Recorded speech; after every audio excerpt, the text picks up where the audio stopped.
The United States will send the world's largest aircraft carrier to the Middle East to back up another already there, putting more American firepower behind President Trump's efforts to coerce Iran into a deal over its nuclear program. Well, if you thought the United States was done cranking up the pressure on Iran, think again. Because as you just heard, an even larger military force is about to bless the waves with its destructive capability, bringing an ominous presence to the failing negotiations with an Iranian regime seemingly bent on its own destruction.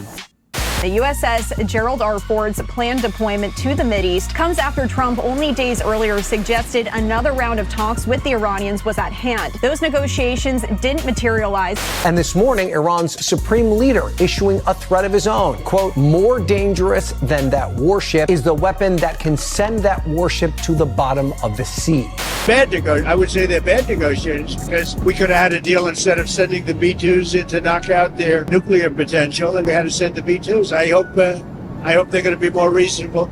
This is the end of the regime, and we see a lot of leaders from all over the world, on one hand saying that regime change is ideal for them, and then on the other hand claim it's sort of legitimate by potentially negotiating with it. We're saying enough is enough. President Trump told reporters Friday he believes regime change in Iran would be the best thing that could happen. For 47 years they've been talking and talking and talking. In the meantime,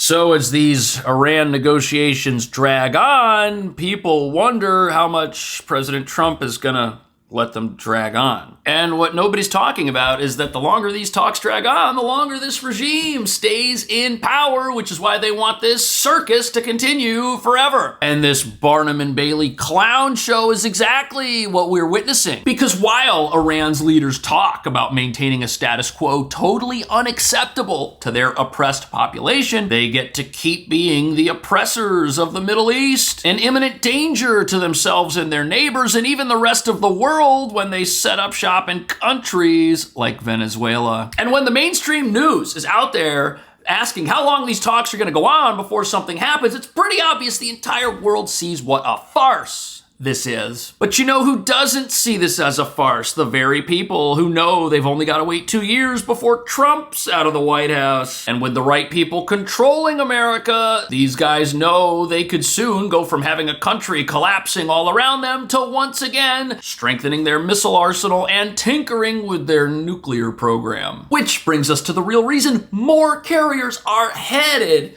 to the Middle East in case talks fail. They've already failed. And the president's made it pretty clear this will not go on forever as he rolls out the Venezuela playbook once again, having seemingly endless, unproductive talks and meetings, which reveal how stubborn and unreasonable the regime is as they dig in their heels and negotiate for the very things no sane country wants them to have access to, which makes it look like these negotiations were set up to fail from the very beginning and could conclude with a military operation the world has never seen before, as the president just hinted at. Typically, Iran's a very tough negotiator. They're good negotiators or bad negotiators. I would say they're bad negotiators because we could have had a deal instead of sending the B-2s in to knock out their nuclear potential, and we had to send the B-2s. I hope they're going to be more reasonable. I don't think they want the consequences of not making a deal. They want to make a deal.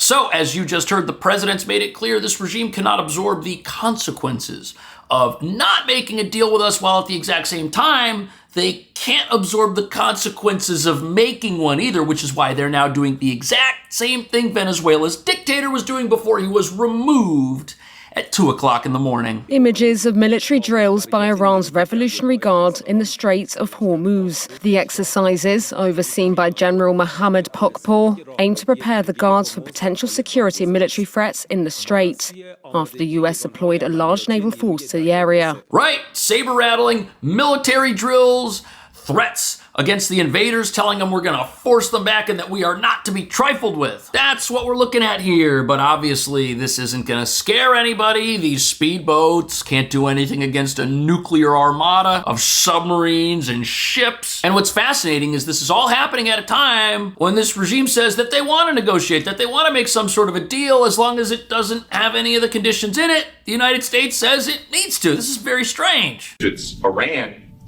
and their proxies who have threatened to retaliate against you for taking out Soleimani. Well, they haven't done that, and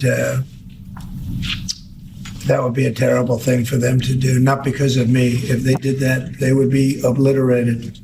That'd be the end. I've left instructions. If they do it, they get obliterated. So they've threatened the president. They've said they're going to wipe out these carriers that are headed to the Middle East. These guys are digging in, and they're not going to go quietly. They're making that very clear. But as they threaten the United States, and as they threaten to make war, the entire idea of these guys being a peaceful country that just wants to defend itself and only wants a nuclear program for peaceful purposes kind of flies out the window. And experts say that if they got their hands on nuclear compatible equipment, the rest of the world will be in grave danger. And as you're about to see, the vice president has made it very clear that this leaves the United States with only one option. Have you ever thought about what really happens to the files and photos you upload to the cloud? Who can see them? Are they being scanned or even used to train AI? That paranoia is why I love Proton Drive. It's private cloud storage from a company that doesn't sell ads or access your data. With end-to-end encryption, not even Proton itself can see your files, your photo albums, your documents. They're locked away from advertisers, AI, and everyone else. And what's great is how Proton fits right into how I work and get things done. I automatically back up photos from my phone, knowing the location data is hidden. I can share large files securely with password-protected links that expire. And I love that I can even create private documents with their built-in documents and sheets, which allow collaboration with members of my team from anywhere, while I control all the access myself. Check out the link on the screen or in the description to take back control of your files, your privacy, and your digital life right now, something you can only do with Proton Drive. The United States has certain red lines. Our primary interest here is we don't want Iran to get a nuclear weapon. We don't want nuclear proliferation. If Iran gets a nuclear weapon, there are a lot of other regimes, some friendly, some not so friendly, who would get nuclear weapons. Which ones are friendly? That would be a disaster for the American people, because then you have these crazy regimes all over the world with the most dangerous weapons in the world, and that's one of the things the president has said he's going to prevent. Now, we would very much like, as the president has said, to resolve this through a conversation and a diplomatic negotiation, but the president has all options on the table. And all options on the table, did you hear that? But here's the question everybody's asking. How do you prevent these guys from getting their hands on the one thing the United States says they cannot have ever under any circumstances if they're allowed to have a research-based civilian nuclear program which is hidden underground underneath a military facility that nobody can ever inspect? How do you do that? What on earth is their program going to be used for if it's too tiny to turn on anyone's light bulbs? And if there's a deal made with Iran today that keeps this regime in power, how do you enforce that deal tomorrow? How do you enforce that deal if a rebranded Hillary Clinton comes out of hiding and takes back the White House, which is her plan? How do you do that with a sympathetic leadership in America? I don't know. But the president has all options on the table. And, one thing about the negotiation I will say this morning is, in some ways it went well. They agreed to meet afterwards. But in other ways, it was very clear that the president has set some red lines that the Iranians are not yet willing to actually acknowledge and work through. So, there it is. These talks have failed, man. There are red lines that these guys better not cross, and they won't even acknowledge them. Like, what kind of negotiation is this? There is no middle ground here. They won't. No nuclear program? Absolutely not. No ballistic missiles? Absolutely not. Like, there's dueling red lines here, And that's why these talks are going nowhere. But as they go nowhere, guess who stays in power? That's the tactic. These guys get on TV, they say they want to make a deal, and then their supreme leader threatens America. And that's why carriers are on their way to the Middle East again and are getting even closer and closer to accomplishing something. Because the country itself, Iran, the closer and closer they get to collapse, the more desperate this entire situation gets for the entire world who's watching this wondering when it's all going to be over. We've seen all around the world, in Boston, in Munich, and Toronto, there's been heaps of people just coming out to protest against a regime that is, for all terms and purposes, for the people of Iran, illegitimate. But the main thing and the most important thing we're here to ask is, if I were to ask President Trump, Senator Rubio, Mr. Witkoff, Mr. Kushner, is what do you stand to gain from negotiating with a regime that is by all means illegitimate? What is there to be gained for the betterment of Iranian people, since they don't have a representative at the table?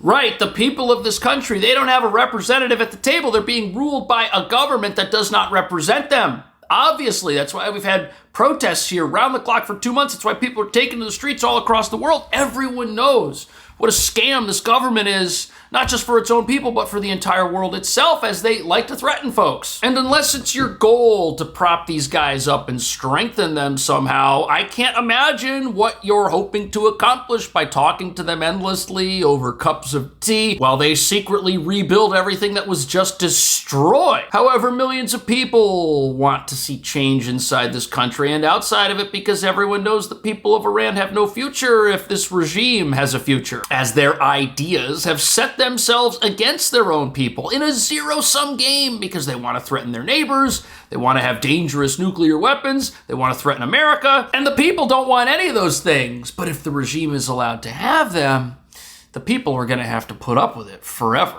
We're going to keep on working it, but of course the president reserves the ability to say when he thinks that diplomacy has reached its natural end. We hope we don't get to that point, but if we do, that'll be the president's call. Oh. Well, the president said on Friday that the best thing that could happen would be regime change. He's right. In Iran. And we know that that's what the crown prince in exile wants to see as well. He's saying, don't do an Obama in this situation. Don't make some kind of deal where we release $6 billion from Qatar and let them go along with the ballistic missile program. I think that's the thing that people need to remember. It's not like this regime has been on solid ground forever until Trump and recent sanctions came along. These guys have been on the verge of collapse before, but things were done to keep these guys afloat and to keep them in power. And that's why they're dragging things out. They hope that they can get leaders like that back in charge of America once again. If that happens and Trump's gone, if the country turns back to left field and keeps heading in that direction, they're gonna get to stick around. They're gonna get to stick around forever, and they know it. That's why they're buying time. Every day they get closer to the next election is a day that their odds of sticking around increase. But I think it's very important for the American people to appreciate it's one of the most hostile and also one of the most irrational regimes in the world. Yeah. You can't have people like that have the most dangerous weapon known to man. It would be awful for our security. It would be awful for the future of our children. That is the goal of the President of the United States, and he's got a lot of options and a lot of tools to make sure that doesn't happen. They say we don't have that. We just have a peaceful program, and there's no way we're ending our peaceful nuclear program. So it's very hard to see, and you're not even mentioning the ballistic missiles or the support for the proxies. Are those? Yeah, those are the red lines they won't even acknowledge. But them having those things crosses a red line that the United States finds wholly unacceptable. And the little secret about all this is that you can't have a nuclear military program unless you have all the equipment necessary to have a civilian nuclear program. They're the exact same thing. And I think people would look at this differently if, let's say, Iran were offering to completely do away with their offensive ballistic missiles that they like to point to when they're threatening others and parade down the streets to show how powerful and dangerous they are, and if they weren't building their supposedly peaceful nuclear program underneath a hardened military facility nobody can access or check out. But to be honest with you, these guys have negotiated in bad faith with America and the rest of the world and their neighbors for so long. Even if they brought all of this out in the open, the risk would still be there that at the snap of your fingers, they could turn around and start using it for something else. This is a problem. Well, look, everything is on the table. We certainly want Iran to stop being a state sponsor of terrorism. They're one of the world's largest state sponsors of terrorism. And there are a lot of ways in which they endanger America's national security. But the most important way they could is if they acquired a nuclear weapon. And that is the red line the President of the United States has consistently set.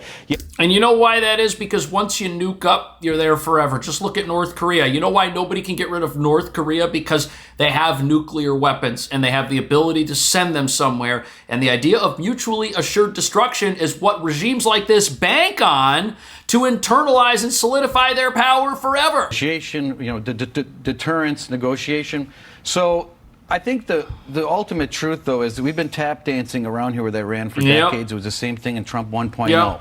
And I think what the president understands is that the problem's not with the centrifuges. It's with the regime. Right.